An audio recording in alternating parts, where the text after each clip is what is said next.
नाथ सकल संपदा तुम्हारी, मैं सेवक समेत सुत नारी। प्रतिदिन सुबह उठने के बाद भगवान को पूरी तरह समर्पित होना चाहिए कि हे प्रभु, आपने जो कुछ हमें दिया है वो सब आपकी है, बल्कि परिवार के साथ मैं तो आपका दास हूँ, आपका सेवक हूँ या आपकी सेविका हूँ, बस आपकी सेवा में लगा हुआ हूँ। इस तरह से करके दिन समर्पित करिए, अपनी धन संपत्ति समर्पित करिए, कुछ भी नुकसान नहीं होगा क्योंकि आप श्री हरि के चरणों में बने रहेंगे। हर हर महादेव, जय भोलेनाथ। नमस्कार, मैं साधना पांडे मार्गदर्शन पे आपका स्वागत करती हूँ। दोस्तों, आज हम सुनेंगे कामिका एकादशी व्रत की कथा।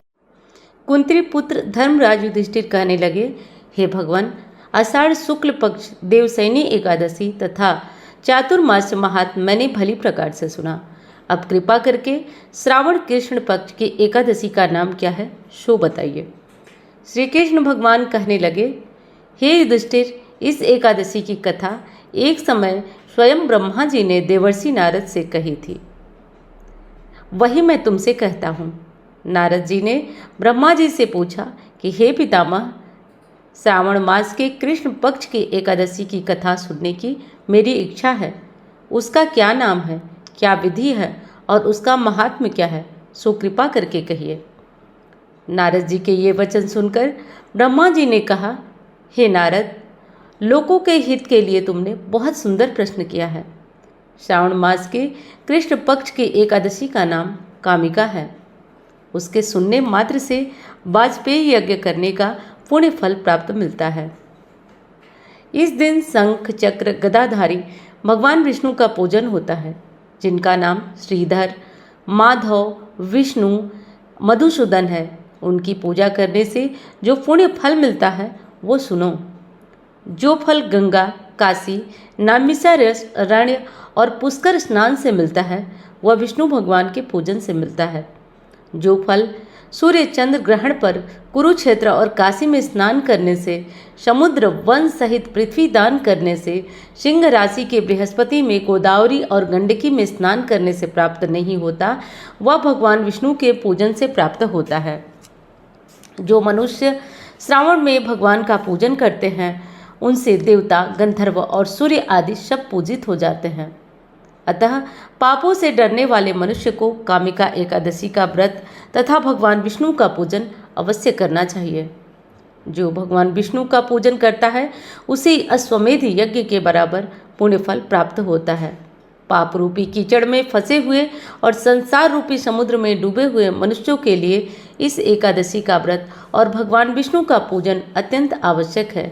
इससे बढ़कर पापों के नाश का कोई उपाय नहीं है।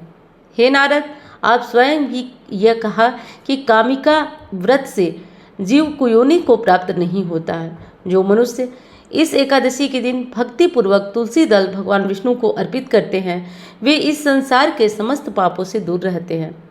विष्णु भगवान रत्न, मणिक और मोती तथा आभूषण इनसे प्रसन्न नहीं होते जितने वे तुलसी दल से प्रसन्न होते हैं।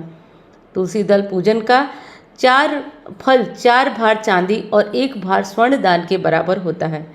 हे नारद, मैं भगवान विष्णु की अति प्रिय तुलसी को सदैव नमस्कार करता हूँ। तुलसी के पौधे को सींचने से मनुष्य की सब यातनाएं नष्ट हो जाती हैं।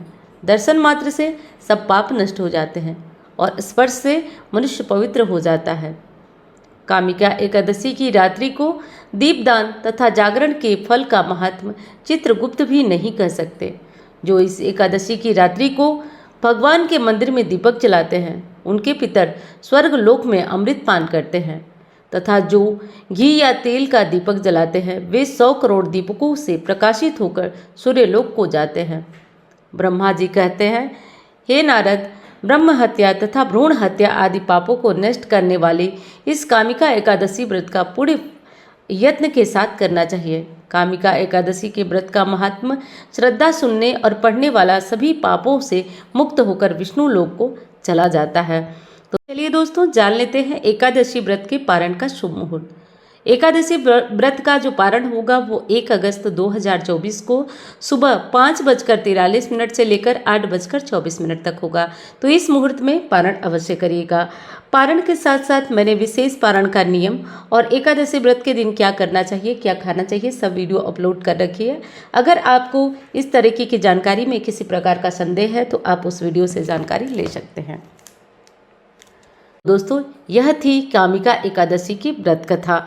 उम्मीद करती हूँ कि यह कथा आपको पसंद आई होगी। मिलती हूँ अन्य जानकारी के साथ।